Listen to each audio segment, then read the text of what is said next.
the Great Barrel Stove. Today I'm going to be doing a review on a barrel stove.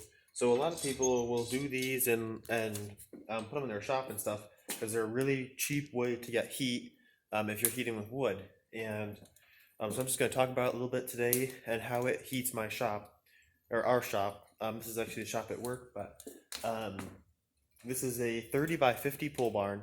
So it's not real big, but I mean, it's a pretty decent sized shop. And we have, as you can see on the walls, this is, I want to say, 1.5 inches, just styrofoam. And then up in the ceiling, we have OSB, and we have the bats to keep it from going up into the heat from rising up into the ceiling. And then above the OSB up in the ceiling, we actually have blown in. And the blown in, I want to say, is around 2 feet deep, maybe, or 1.5 feet deep, somewhere in there.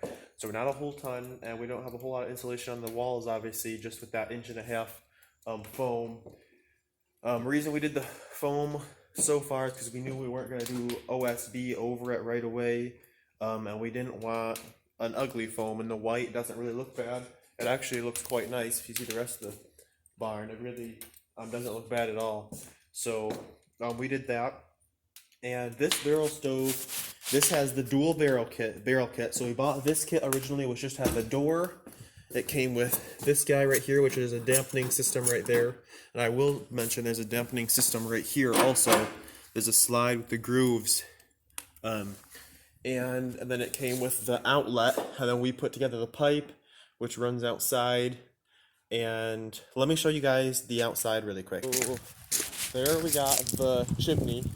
This just runs out. So right behind on this and the other side of the wall is where we just were, where the pipe goes in and comes down to the barrel stove. So you can see we got a pretty decent stack out the back of the barn there.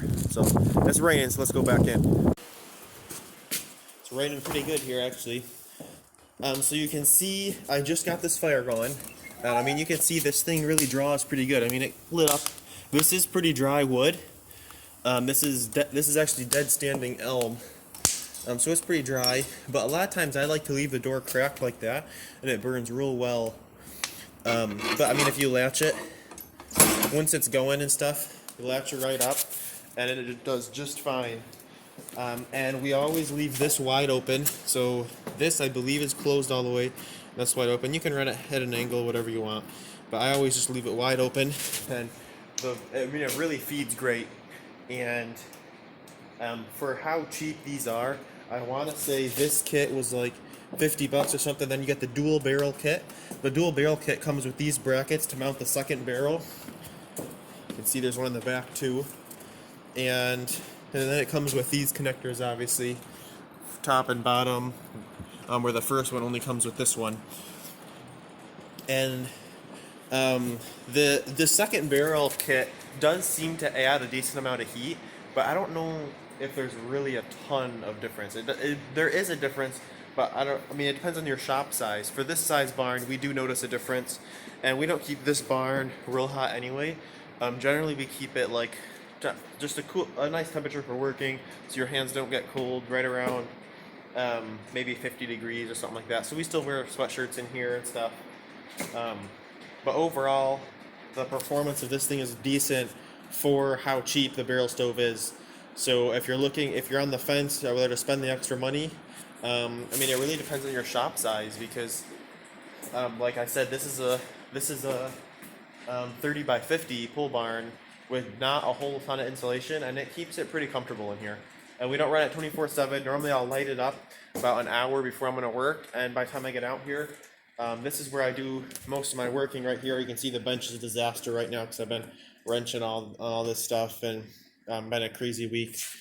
But this is where I do most of my wrenching. So you can see there's not a whole lot of distance between here and that. And if you walk back to the back of the barn, you will notice a temperature difference from the front. But overall, for how cheap and inexpensive and quick to install a barrel stove is, they really are a pretty nice unit.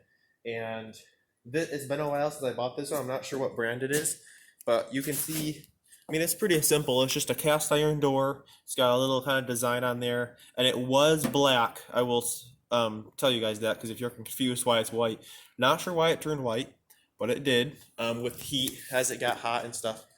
And I will note that if you have children around and stuff, it's probably not the best option, because this barrel gets extremely hot. I mean, very, very hot, to the point where sometimes if you turn the lights off, if you really have a fire blazing for a while, if you turn the lights off, this barrel's glowing red. So it's definitely not the kind of thing, if you have kids in your shop a lot that are going to touch it, definitely not the kind of thing you would want. But yeah, I mean, it's really a great unit, and it seems to perform really well. And obviously, it's not like a wood boiler where you have a fan or anything, so it's really relying on airflow, of you controlling it with these vents, your flow right there, and then just cracking the door open if it needs a little more oxygen. So, but overall, very happy with it, and really been a great unit. Hey guys, thank you so much for watching my YouTube video. In 1 second, you're gonna see a clip of me just doing some stuff around the farm, and you're gonna see a lot more of this as you watch my channel of me doing crazy stuff around the farm. This is just a quick video I took that thought I'd just show you guys what I was doing, so check it out.